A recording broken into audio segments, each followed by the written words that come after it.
Hello, universe. Welcome to the most spectacular wrestling podcast you will find on the internet. You are listening to Tag Me In, bro. I'm Joe Tantillo, and as always, I'm seated next to my terrific co-host, Taryn O'Connor. Say hi to the people, Taryn. Hi to the people, Taryn. If you're new to the show, the format is simple. Each week, we discuss all the magnificent moments, turbulent times, and stunning surprises that professional wrestling has to offer. So turn your radio up and your opinions down, because we've got some hot tags coming up NXT, which means next. Give me a hell yeah! I said give me a hell yeah! What is up, Tag Me In, bro universe? Happy Wednesday night, or I guess honestly it's Thursday at the point where I am recording this. Wednesday was a big one. I had work late. I'm sure some of you had work late, but we were preemptively rewarded last night with our episode of SmackDown, which is the go-home show before Extreme Rules, and it's given us so much to talk about, which is exciting.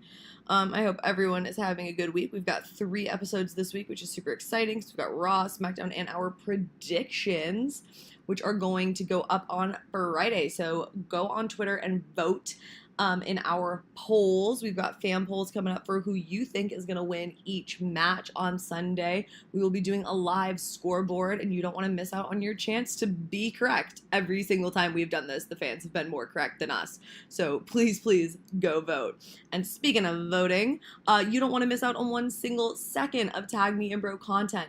So go on Twitter right now and follow us at Tag Me In Bro. Again, it's how you can follow the polls. You can vote. We post a ton of fun stuff.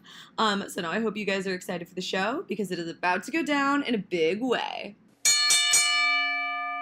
Today, tomorrow, and every day, we are talking about wrestling. So first things first, if you're new, we'll cover our SmackDown speed through, where we'll give you our analysis of the most important parts of last night's show. After that, we've got our Hi to the People segment, where we want to engage with you guys to find out more about your views on which Extreme Rules match should be a title feud that currently isn't. Then we're going to move on to our main event, where we will be talking about the question on everyone's mind this week, and then we will close out the show with our stars of the night. This week, the question on everyone's mind this week is, how did the AJ Styles Shinsuke Nakamura feud fall so far from grace? We'll be talking about that much more in the main event, and now we're going to get straight to our SmackDown speed through. Woo! Here are the only 5 things you need to know about SmackDown Live this week. Number 5, Miz TV featuring guests Team Hell No. Number 4, AJ Styles and Jeff Hardy versus Shinsuke Nakamura and Rusev. Number 3, Asuka versus James Ellsworth in a lumberjack match. Number 2, Team Hell No and the New Day versus Sanity and the Bludgeon Brothers. And number 1, Sin Cara versus Andrade, Cien, Almas. Okay, so starting with number 5, so the show opened with Miz TV, where the Miz, who is still, like, just not in a feud at the moment, because, like, what is the Miz without the IC championship? And, like, he has a baby, so he, like, probably doesn't want to be at this pay-per-view. But he was interviewing Team Hell No. He put together a video package that was supposed to be about their feud with the Bludgeon Brothers, but was actually about Team Hell No feuding. They got into a squabble, and who should show up but Team Hell No's opposition on Sunday, the Bludgeon Brothers, only to be disrupted at that point by Sanity, which is a welcome change and massive surprise, and then only to have Sanity be interrupted by the New Day. So it was a great opening segment that set up the main event, which was going to be Team Hell No and the New Day versus Sanity and the Bludgeon Brothers. Very fun, very cool, and The Miz is doing such an amazing role as not being in this feud, but still facilitating it. So, yeah, so we liked it. Number 4, so AJ Styles and Shinsuke Nakamura were billed as having a WrestleMania rematch. Really odd, because they've fought many times since WrestleMania. Also because, like, again? Why again? Do we need to see it again? But all right, I'll let it slide, because I love AJ Styles and I love Shinsuke Nakamura. So, like, let's see him fight. Throw it down me one more time. So it started, Rusev was on commentary, and it looked like AJ was about to go for forearm. He was about to win. Rusev interrupted the match, resulted in a DQ. Rusev started to beat up on AJ, was about to put him in Accolade, and then Jeff Hardy showed up. Very, very fun. And got involved in that because they mentioned, of course, Hardy's defending his U.S. title against Shinsuke this Sunday. And Paige, the incredible GM that she has turned out to be, came out and said, not on my watch, since I have all 4 of you, why don't we start this right now over again as a tag team match, AJ Styles and Jeff Hardy versus Shinsuke Nakamura and Rusev. So what I'll say is the second match was fun. I think that the Styles Shinsuke match was actually one of the better matches that they've had together, which is like saying something. Like, why didn't we see that on the pay-per-views? And yeah, people are gonna say, like, because AJ was injured, and I understand, but like, it was one of the better ones. But if they were gonna do it as a tag match, I kind of wish we had just had it as a tag match from the beginning, because I enjoyed the tag match so much more. And ultimately, Rusev won with a Machka kick. It was great to see Rusev win that match. I don't think he's going to win on Sunday. Spoiler alert for my predictions. But it was nice to see him standing tall. It was a really nice way of getting to show us how dynamic each of the competitors in these 2 title matches are. And, SmackDown has to kind of bust along, and with the way that they've been putting the tag teams at the center of their programming, I thought it was a really smart way to keep these 2 feuds fresh. Moving forward, number 3, we had Asuka versus James Ellsworth in a lumberjack match. Okay, so my biggest issue with this is that I honestly love a lumberjack match. I think they are such a cool use of the roster, and I didn't think they were a fabulous use of the roster in this. They didn't really do that much except feud with each other. Naomi and Becky Lynch went out to get James Ellsworth at some point when he had run away from the match, and all it really showed is how lacking the female faces are in SmackDown, and that their face division really has so little depth. But it was great to see Becky have her little moment, because she's the first one to go out to get him, and everyone loves to see Becky Lynch, so that was great.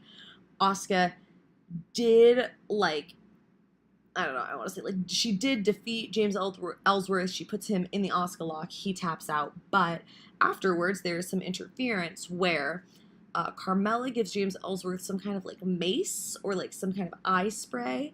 He sprays Asuka. She takes a big boot from Carmella, and they, laugh their way home about it. It does leave Carmella standing strong going into the pay-per-view. Who knows what that means? I honestly think she will still probably retain, but we'll see, because what this match ultimately led to was Paige doing a backstage segment where she announced that at the Carmella-Asuka rematch on Sunday, James Ellsworth will be suspended in a shark cage above the ring. Love when somebody is suspended. It's one of my favorite things. I loved when it was Jericho and he called it the sexy pinata. Absolutely loved it. Super excited for it. And hopefully it's nice, because it means that even if he interferes, hopefully he does not actually physically interfere in the women's match. Let them fight. They can do it. Just let them fight it out. But we will see.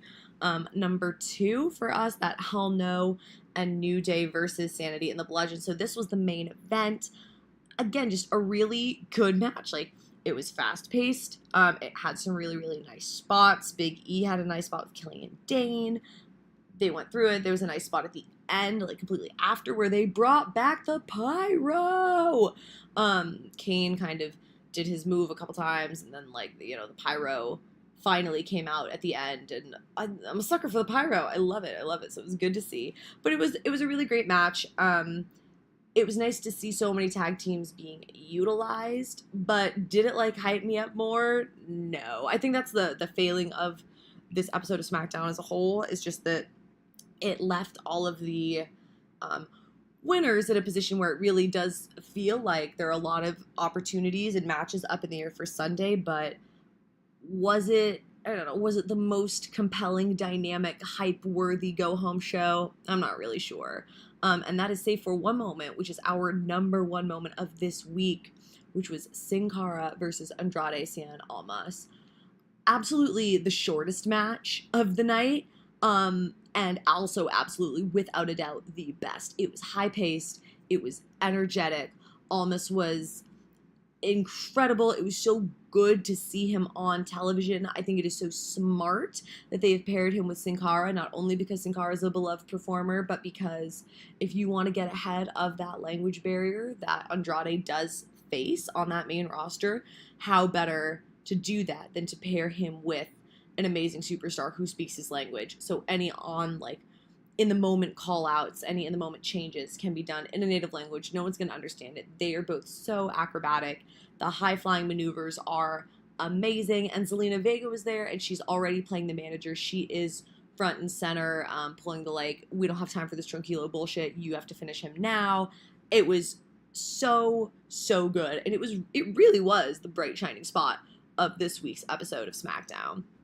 And so, on that high note, because we love to end it on a high note, that has been our SmackDown Live speed through. We thought the episode was, it wasn't our favorite go-home show, but it is a go-home show. You have to pick and choose some things. And if you want the outcomes of Sunday to remain kind of mysterious, sometimes that means that, wins have to be dubious. There have to be DQs. And even though that didn't hype us for too many of the matches, we thought it was fairly solid in the way that it decided to move forward. But let us know your thoughts on social media. Now, speaking of social media, it is time to say hi to the people. This week on Hi to the People, we want to know your thoughts on which of the SmackDown exhibition matches for Sunday deserves to really be in a title feud. We'll be running a Twitter poll for the next 72 hours and discussing the results here on our show next week, so let us know exactly what you think. Also, on our Twitter, @TagMeandBro, you guys can vote for who you believe will win each individual match on Sunday. We will do a live scorecard, so keep up with us on Sunday while Joe live tweets the show. Vote now. The polls are still active, and vote about which feud you'd love to see be over a title. You can vote on Twitter by tweeting at us and using the hashtag #HotTag. You can email us if you want, tagmeandbro@gmail.com. Share your opinions, comment, retweet, and maybe have your thoughts read out on the show. Every week we read out some of our favorite responses. So now we're going to talk about the results of last week's topic, you guys. Last week we had such incredible participation. We had over 800 votes in our poll about which former NXT superstar you guys think has been buried the most or had the biggest fall from grace on the main roster. I absolutely adore NXT's ability to build stars, and so to see your results was honestly really, really interesting and very, very split. So we're going to read a lot of the comments. So overwhelmingly of those 800 votes, you guys said Tye Dillinger. Tye Dillinger got 55% of the vote for who has been the most buried. After that was Asuka with 27%, then Shinsuke Nakamura with 15%, and then Sanity with 3%.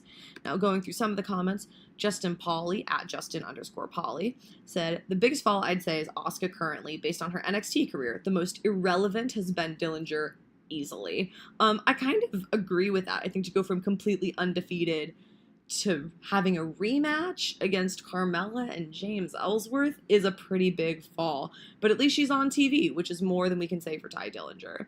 Going on to another, Jason Knudsen Nutsack the Mighty, questionable, said, the real answer is the real Bobby Roode. They're totally mishandling him, although you could also make a case for Asuka. I think that is really interesting to say that Bobby Roode's still getting such good crowd reactions that it's hard to say he's the most buried, but I do feel that. I feel the fact that he didn't even make our list gives some credibility to that. And I'll say the same about the Black Conrad @RealBlackConrad said the Ascension has put in the 9th level of WWE hell. And I thought that was such an excellent call. Like, if you go back to the Ascension's debut in NXT, they were so cool. They are both amazing wrestlers. Like, their skill level, their precision is incredible. And, do they even work for the company anymore? They might as well not. Like, last time we saw them, they were in a low-key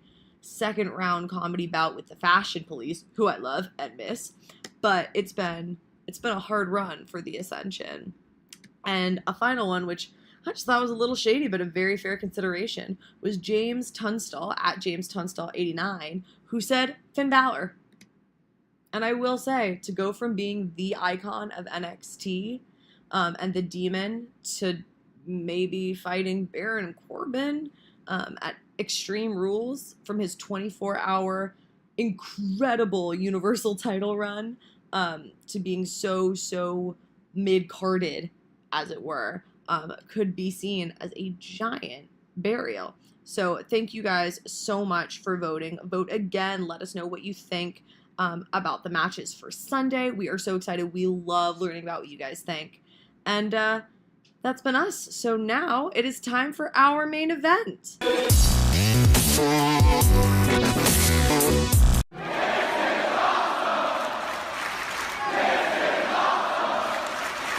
Today on our main event, we are going to be talking about how the Shinsuke Nakamura AJ Styles feud over the WWE Championship fell so far. And by that I mean it was not the main event, but arguably one of the most anticipated match of WrestleMania. Definitely. To being the curtain puller match on this week's episode of SmackDown Live. How the mighty have fallen. Yeah, so joining me is my co-host, Tommy. What's up? What's up? So, Tommy, walk me through this a little bit. Walk me through the start of this feud. Do you think it was doomed from the beginning, or do you think it was, a series of unfortunate events? There's a couple of key moments in this feud that were mishandled. And there were, you take the match at WrestleMania, AJ Styles, definitely injured going into it, needed to kind of take things a little bit easy. That's fine. Shit happens. You turn Nakamura heel to make it interesting. Okay. You give AJ a while to, rest up, reinvigorate, but you do it at Jeddah. And you do it at the Greatest Royal Rumble when he's not actually 100% yet. It seemed like unnecessary, and to have AJ win this now second time, okay, well, it's not a real pay-per-view, so let's actually do it at Backlash. And then a double count-out. And there's a couple of touch points where just, I think, at least from my perspective, the wrong decision was made. Turning Nakamura heel was super important to keep it going. If they weren't going to have that amazing match that we wish they would, that they did at Wrestle Kingdom, was it 9? Yeah, Wrestle Kingdom 9.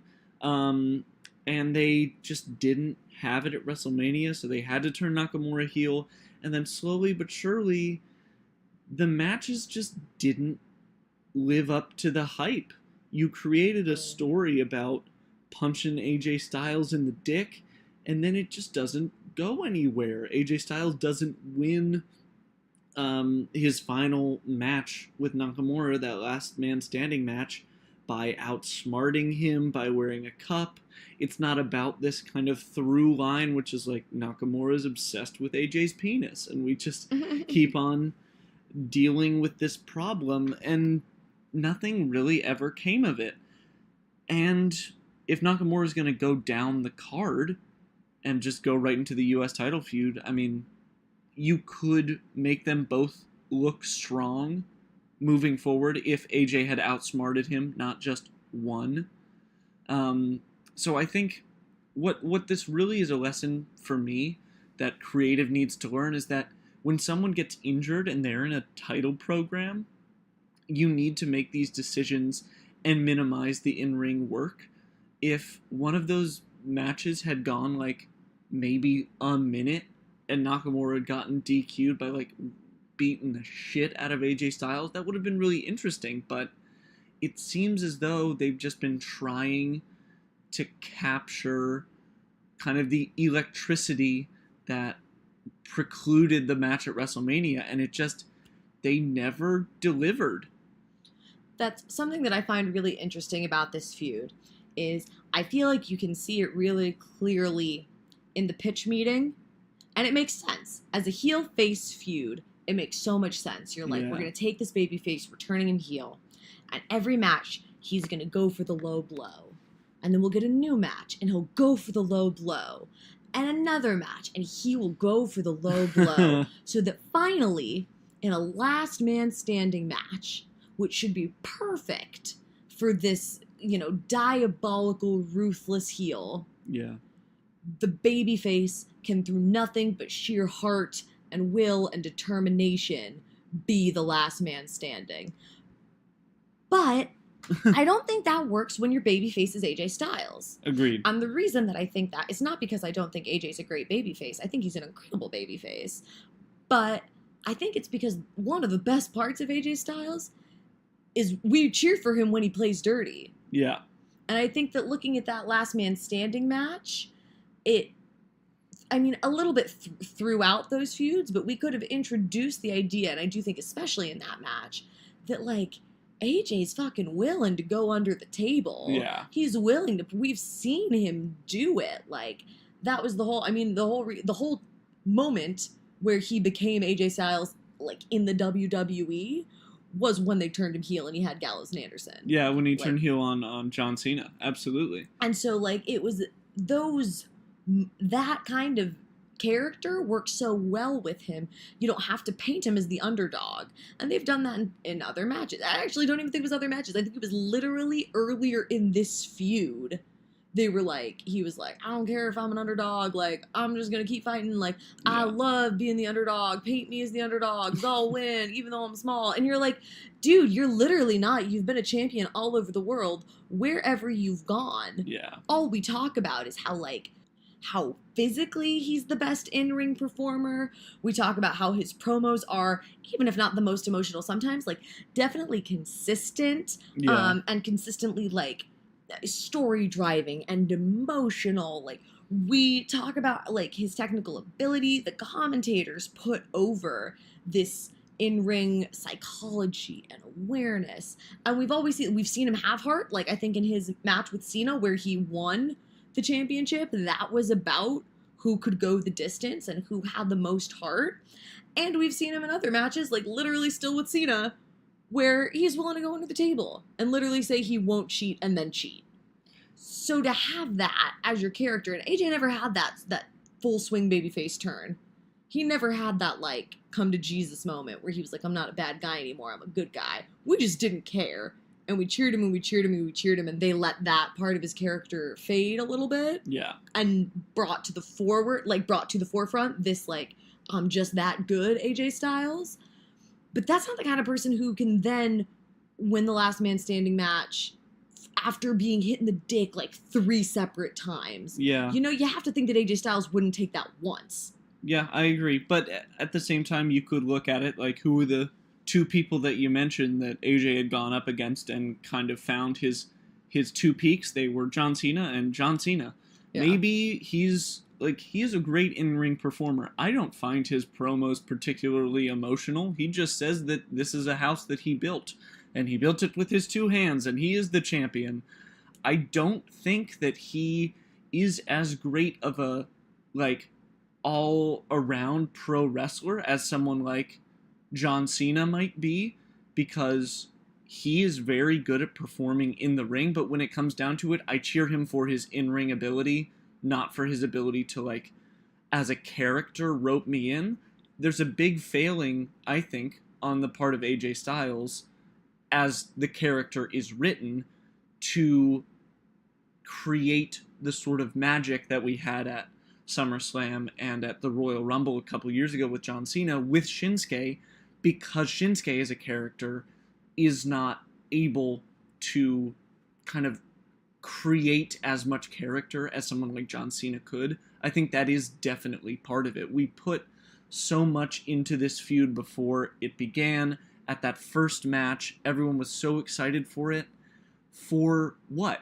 Not a feud. It wasn't even a feud. It was a face v face match for the championship, and people were just oh yeah, I want to see it because it was good in Japan, but if we see it and it's in English and it's in WWE, it'll be just as great, and it just wasn't. And I think there's something to be said for, if you don't write your story, it doesn't work. And when you write your story, it works. It worked with John Cena and AJ Styles, and it's worked for what is the best feud in WWE, Gargano and Ciampa. Like, you write your feud, and it works every time. And in this case, they tried to write it as they went. I think that's really what's happened here, is that they were just like, oh, a dream match. We have two people who had a really fantastic 5-star match once. Let's do it again and people will love it. I think you need more than that.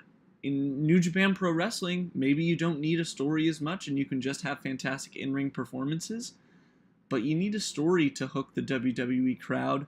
I need a story to be invested, and the story really never got going, unfortunately, with this feud. I don't know that I necessarily agree that the story never got going, because I think there were so many moments where I was excited for the matches. I think that where I very much so agree with you is that I think that several of the matches, whether that was by, the unfortunate circumstance of injury or of awkward outcome, meant that they didn't live up to the hype that I wanted them to. But I think for me, the real failing, that is not even to say it's a failure of a feud, because it's like I said, there were a couple matches I was really excited for. I was so stoked for WrestleMania. I was really excited for the Last Man Standing match. Even a couple of the matches in between, that idea, like, was AJ gonna wear a cup? Like, it, I think, fostered some interesting discussion. But for me, where the real failing is, that meant that, like, yeah, okay, let's put it on SmackDown because I don't care anymore, is that Shinsuke never won. Yeah. And again, I love AJ Styles as a champion. I really do. I think he is. I think that Kenny Omega is, like, the best, wrestler alive today. But I think AJ Styles is a close second for me. Like, that is my personal opinion. But I think that it's not that AJ's a bad champion. It's not that they weren't in something that could have worked or that wasn't compelling or interesting to talk about. But that I think you're right when you say it didn't go anywhere. But for me, I think the reason that it didn't go anywhere is simply because that title never changed hands. Yeah, the Last Man Standing match should have been it. You and I both predicted, and so did a lot of people, that was going to be the moment. And I think it needed to be. And that was the final nail in the coffin for this feud. And yet, we find another nail to bang into that casket, and that is just a blow-off not match on SmackDown.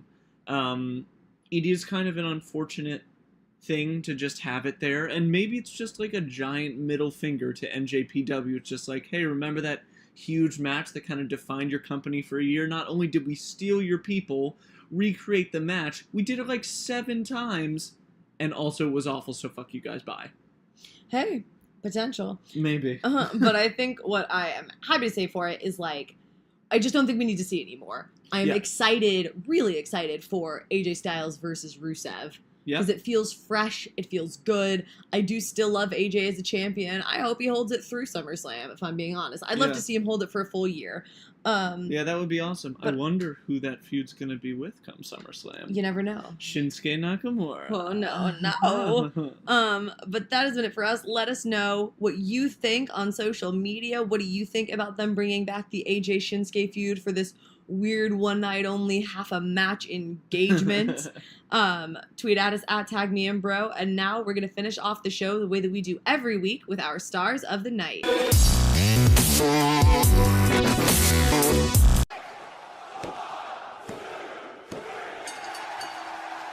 Our number 3 star of the night is The Miz. The Miz, week in, week out, shows that he is one of the best all-around performers in WWE. He has not wrestled in a minute, playa, and he is killing it.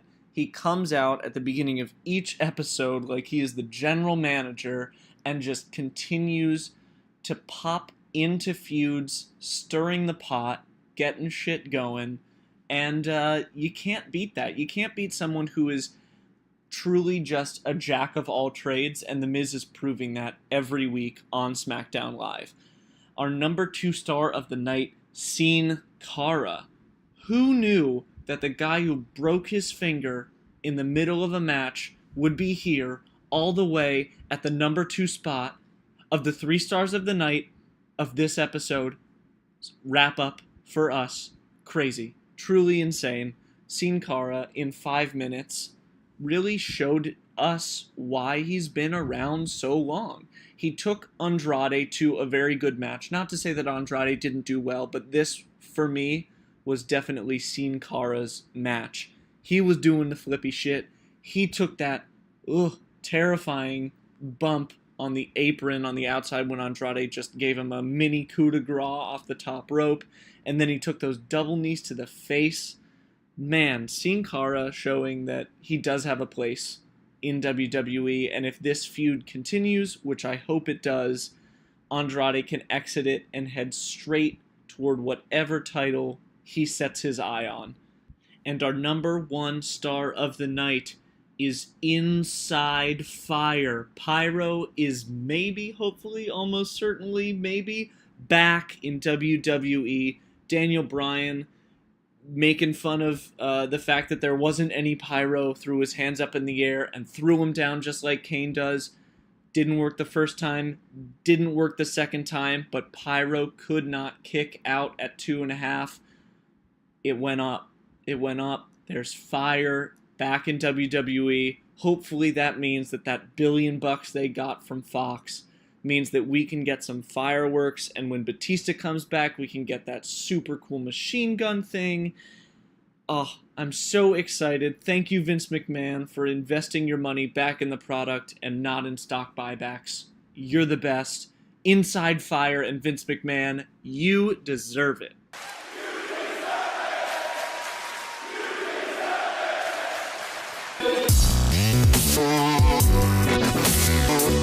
Well, that'll do it for us here at Tag Me In Bro. Make sure to follow us on Twitter at Tag Me In Bro and subscribe to the podcast. We are on iTunes, SoundCloud, iHeartRadio, Spotify, YouTube, Podbean, TuneIn. I think I literally remembered all of them that time. We're on YouTube? We are on YouTube. Awesome. You can put just audio on YouTube. I know, it's exciting. That's crazy. As always, we're eager to hear your thoughts, your comments, your questions, your answers. So let us know what you liked, what you hated, and what you could give a fuck about. Make sure to vote in our fan prediction polls and tune in with us on Sunday to see if our team Less Little Less Big, will retain our Tag Me In Bro championships. Oh, we will. Spoiler alert. We better.